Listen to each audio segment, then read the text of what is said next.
Tshisekedi, excusez-moi. Vous savez que le 4 décembre en cours, le Congo a signé, en fait entériné, parce que ces signatures ont intervenu déjà depuis le 27 juin. Donc les chefs d'État ont entériné, ils ont endossé les différents accords issus de différentes négociations entre les acteurs. La RDC vient d'entériner 3 accords. C'est ce que nous a caché, ces 3 accords. Il s'agit des accords. Un accord bilatéral entre la République démocratique du Congo et les États-Unis. Un accord bilatéral entre le Rwanda et les États-Unis. Et un accord de paix et d'intégration économique de la sous-région des Grands Lacs. En ce qui concerne les accords entre la République démocratique du Congo et Washington, il s'agit de 500 milliards de dollars pour une exploitation de 99 ans. Je me répète, 500 milliards seront débloqués par les États-Unis pour 99 ans d'exploitation des minerais de la République démocratique du Congo. Quasiment un siècle. En même temps, vous vous rappelez, l'émir du Qatar est passé il y a une quinzaine de jours à Kinshasa pour environ 21 milliards de dollars. Là encore, c'était encore un MOU, Memorandum Protocole d'accord. Pour 21 milliards de dollars dans une période allant de 10 à 25 ans. Nous pouvons comprimer, nous pouvons dire 10 à 20 ans. Donc le président Tshisekedi est en train de lier notre pays pour plus d'un siècle d'exploitation. Nous sommes dans la 2e colonisation.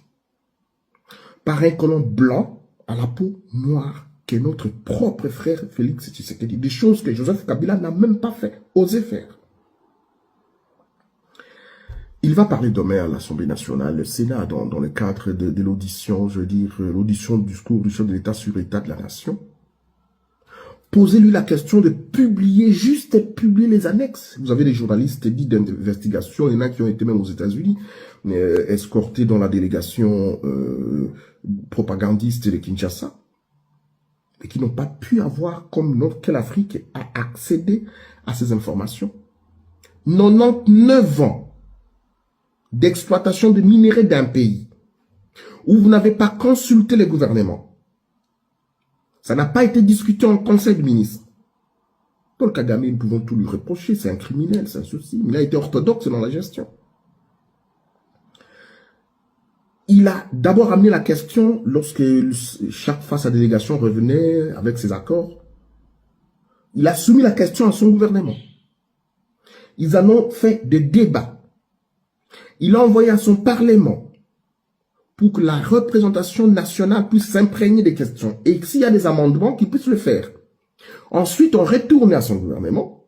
Et le chef de l'État va faire une dernière lecture avant d'autoriser le ministre des Affaires étrangères à signer pour qu'il se rende aux États-Unis, entériner, en quelque sorte, dire oui, c'est dont mon ministre a signé, c'est les choses dont mon peuple, mon gouvernement et mon parlement ont accepté. Chez nous, rien n'a été de cette nature. Tout a été Tshisekedi centré. Ils n'en ont pas discuté au gouvernement. C'est lui et la ministre des Affaires étrangères. Entre lui et quelques acteurs, quelques membres de sa délégués qu'il envoie, la première ministre, ministre des Finances, d'économie, etc. En aparté, ils viennent à son bureau, à son cabinet, ils en discutent. Mais les débats au niveau du gouvernement n'ont pas eu lieu. Et la Constitution, aux articles 213, 214 et même jusqu'à 215, il y a des questions pour lesquelles le président peut ratifier sans nécessairement aller par le Parlement. Mais pour des questions de paix, des accords économiques, des accords commerciaux, le président est obligé par la Constitution d'en discuter, d'amener la question au Parlement, pour que ceux-là, la représentation nationale, puissent en faire débat, lui renvoient avec leurs suggestions, leurs amendements, pour que le président puisse autoriser à signer les accords pour que finalement, comme c'était le cas le 4, endosser. C'est ce qu'il ne l'a pas fait.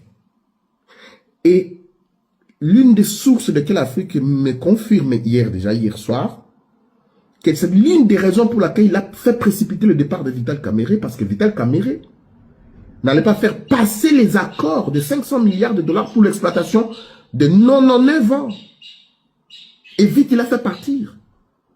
Parce que Vital Kamerhe a accédé aux annexes de ces accords.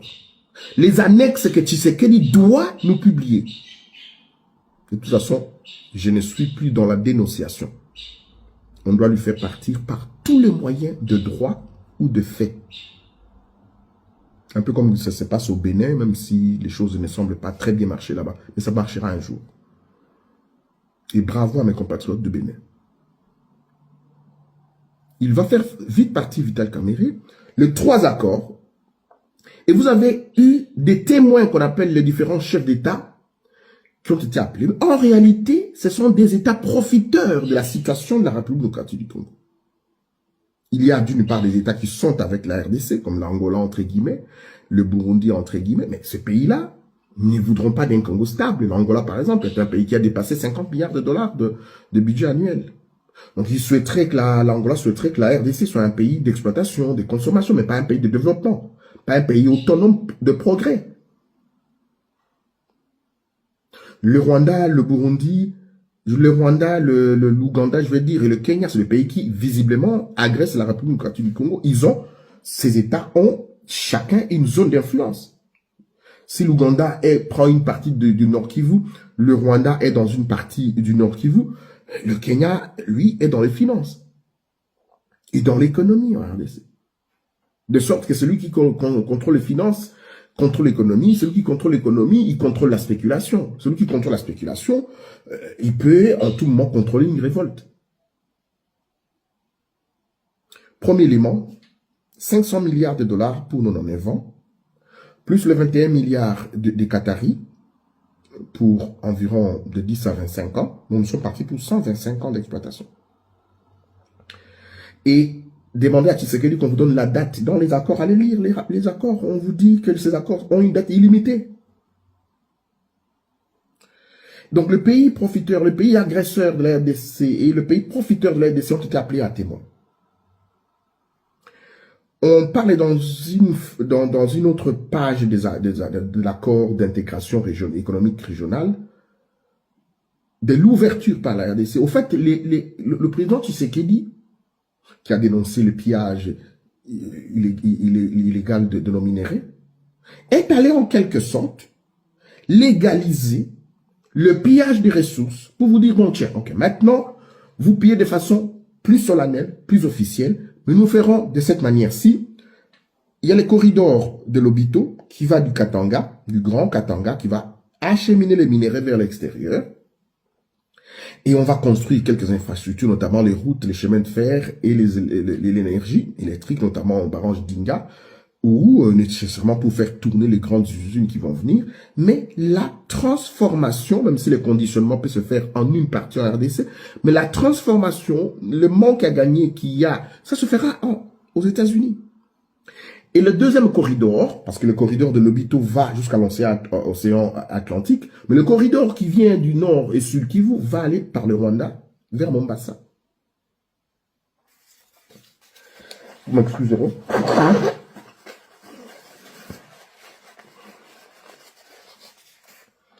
Et donc, la République démocratique du Congo est une zone certifiée, une zone d'action internationale réservée aux pays étrangers. C'est ce que signifiait les Zaïre à l'époque. Et le président Tshisekedi vient de le signer aujourd'hui, d'endosser, d'entériner. Aucun mot sur la justice. Aucun. Vous avez entendu parler de 6 millions de morts en République démocratique du Congo suite à ces affrontements depuis une trentaine d'années. Les pillages des ressources, les massacres, les viols. Aucune responsabilité de Paul Kagame. Par contre, il est plébiscité et on lui donne, excusez-moi, une manne de l'exploit, je veux dire, de la transformation des minéraux congolais, des territoires dont il a imposé un génocide de plus de 6 millions de personnes. On ne parle pas d'une justice transitionnelle, on ne parle pas d'une justice universelle, on ne parle pas d'une justice internationale, parce que tout simplement, le Rwanda a organisé son propre impunité.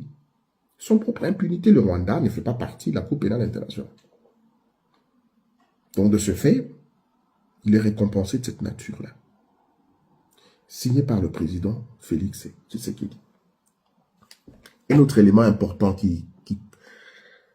les accords, ce sont des accords qui sont juste des accords transactionnels. On parle de la formation de notre armée, mais c'est dans quelques lignes seulement. J'ai les accords avec moi sous les yeux. C'est un véritable coup d'État que le président Félix Tshisekedi vient de faire.